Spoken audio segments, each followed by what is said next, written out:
I'm sitting in a parking lot at my local Smith's grocery store here in lovely Reno, Nevada, and top of the morning to you. Wait, that's not it. Wait. Shit. Top of the morning? Top of the morning. You know what? I can't do the Irish accent for St. Patrick's Day unless I'm in my 40s, like 41, 42, 43. I'm not very good at it, you know? So, feeling in the spirit, I thought I'd go pick up a couple grocery items, not realizing how bad it was. Because, you know, I haven't bought groceries since, you know, my trip to Trader Joe's.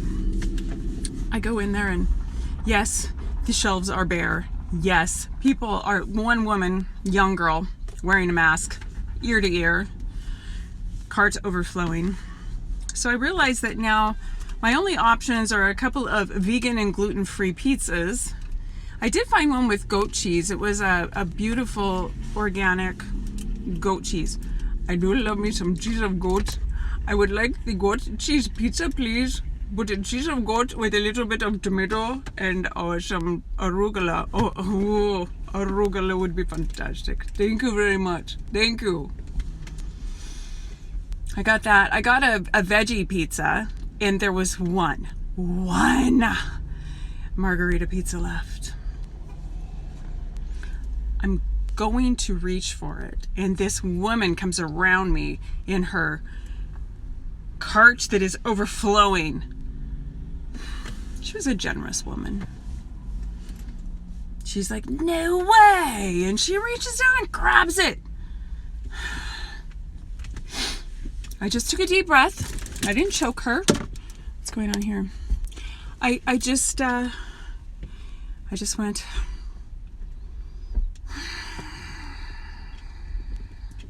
do you think the only reason why that one margarita pizza was left there is because it got left out overnight? I don't know. Maybe. Yeah. My daughter doesn't like goat cheese pizza. I don't understand. I mean, she's got great taste in food for the most part, except for the goat cheese. Figure that one out. I got my first bad review last night. Got a review that it was on my last one where we went into the in-depth detail of Lori and everybody's, you know, day. That was the best one. She said she spent the first 4 minutes talking about hairspray and it didn't get any better from there, with one of those side slanted frowny faces. Of course, my knee-jerk reaction, I said, well, nobody's forcing you to watch it, sister. Then I'm like, who is this hater? Who is this hater? I must investigate. So I click on her, and she's like 7. What the hell? That's like a mean girl in training. Because I'm thinking, how could you not love that? Really? Yeah. I'm like, okay. Well, I don't like your jungle gym freaking video. How's that? I don't like you on the swing. I don't like that one either. Wow. Okay. I do have a topic to talk about tonight. It's just absolutely absurd. So we will get to that. Yes, let's do that. I like how the light was hitting me just right in my car. That made me look like I had these weird fangs going on down here. All right. So tonight we're going to touch on the story about Sarah Boone and her now deceased boyfriend, Jorge Torres Jr. So this is how I think things went. She packed him for a trip. I think what happened is they saw there was just such great rates on cruises right now. And she's like, yeah, well, we can afford the cruise, but we can't really afford the airfare. You know, and she was like, love, exciting and new. Come aboard, we're expecting you. And, you know, there was like Julie, the cruise director, everybody was there ready, right? But she was like, fuck, man, but we just cannot do the airfare. So I know what we should do. I have an idea. Okay, so what do you think happened there? Here's what she said. She's like, we thought it would be funny. Oh, darling, it'll just be a hoot if we play hide and seek and you get in the suitcase and I zip you up. Won't that just be hilarious? They thought it would be funny to play hide and seek by getting him in a suitcase and she zips it up. Now, right now, I can hear it. My little hater girl, she's going to be like, that's not how you play hide and seek. Oh my God. It's not hide and seek if both the hider and the seeker know where you are. Ugh. ... Slant. Funny face.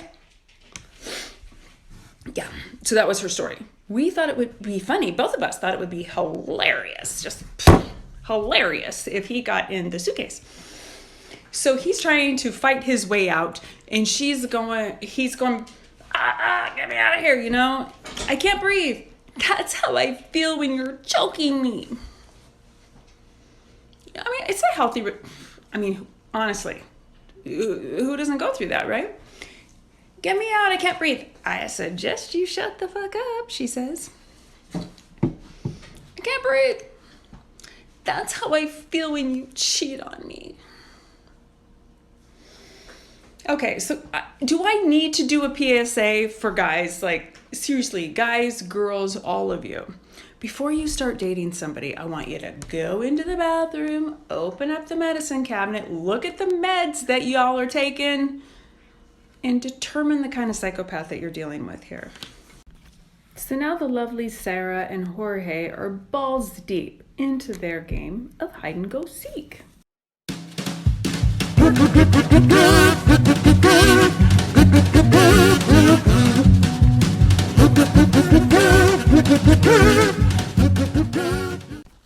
Sarah decides to make the game more fun and funny by mocking Jorge every time he cries for help. Every time he says that he can't breathe, she laughs at him and throws more obscenities at him.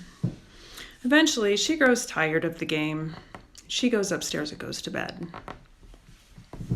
After a restful night's sleep, she wakes up in the morning. She doesn't see Jorge next to her. She thinks, oh, he must be making me breakfast in bed because we had such a gay old time last night.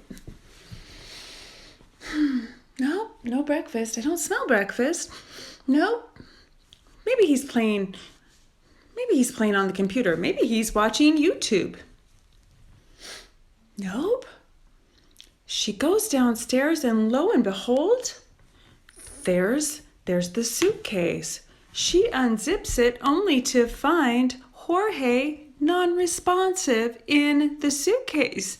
Goddamn, he couldn't get out. What? You're kidding. But I left it open a little bit with his 2 fingers so he could open it. Did you, Sarah? Did you really? So therein squats the toad. Did she leave it open for him to get out? Because he sure had a hard time getting out. I'm gonna guess that Jorge was a little bit of a slight build, but yet no, Jorge could not get out. Therefore, Jorge suffocated in the fucking suitcase. Who does that? All right, so let's take a look at Sarah. Sarah Catherine Boone, according to all the records I can find, was born October 10th, 1977. She is a 44-8. Same number as Chris Watts. Weird, boy, when they go off the rails, right? They really go off the rails. Her soul number is a 27-9. Do you know who else had a 27-9 soul number and still does?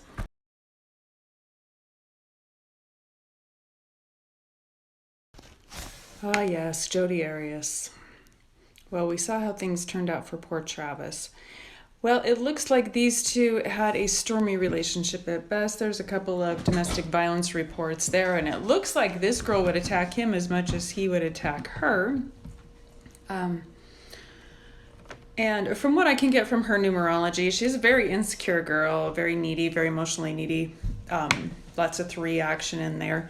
She is a 27 soul. She was a 51 6-outer personality and a 78 15-6 path of destiny. So I would say that she was always criticizing him all the time. I love you, but if only you would change this, and this. But I can't get his information, so I don't have much to go on there because there's quite a few Jorge Torreses in Winter Haven, Florida. But I'm sure as the details of the case come out, we'll get more information on that. I would really like to do Jodi Arias because that is just crazy. And I decided to take another look at Nicole Kessinger because I just get the worst spidey senses about that girl. And I know I keep bringing this up. And people are like, no. But the way that Chris folded so easily, it just was, stop hissing. It was just too easy. And I just think that there's so much hidden there. So what's going on here with these 44/8? Now there's a lot. I mean, I know a lot about this relationship and what made him snap. But if I was to tell you what I know made him snap, everybody would attack the messenger and I'd probably lose all my subscribers. So yeah. But when a relationship has reached its peak, you guys are now getting on each other's nerves. You can't stand each other. This one's criticizing that one.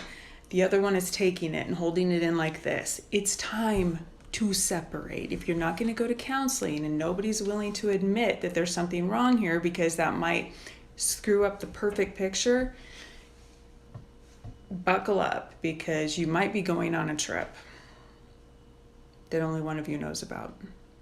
Saving on airfare, getting in a suitcase. I'm telling you what, there's a lot of crazy shit going on here. My other children are fighting. Gracie, Jules, can you please try to get along? So if you want me to reopen this Nicole Kessinger thing, I can. Here's what I mentioned before, and this was what was so interesting about this case. Shanann Watts, Chris Watts, and Nicole Kessinger all had the same path of destiny. It was a 91. I still feel that this was all brought together for a reason, which is very, very strange. Nicole was a 44/8 soul, is a 44/8 soul. Chris is a 44/8 life lesson. There's a lot to unpack there. Did I just say unpack? Boy, I just can't seem to lose the suitcase puns here. So it looks like I've been at work all day, so it looks like I have to catch up on a lot of news. What's going on with Letitia? Anything new?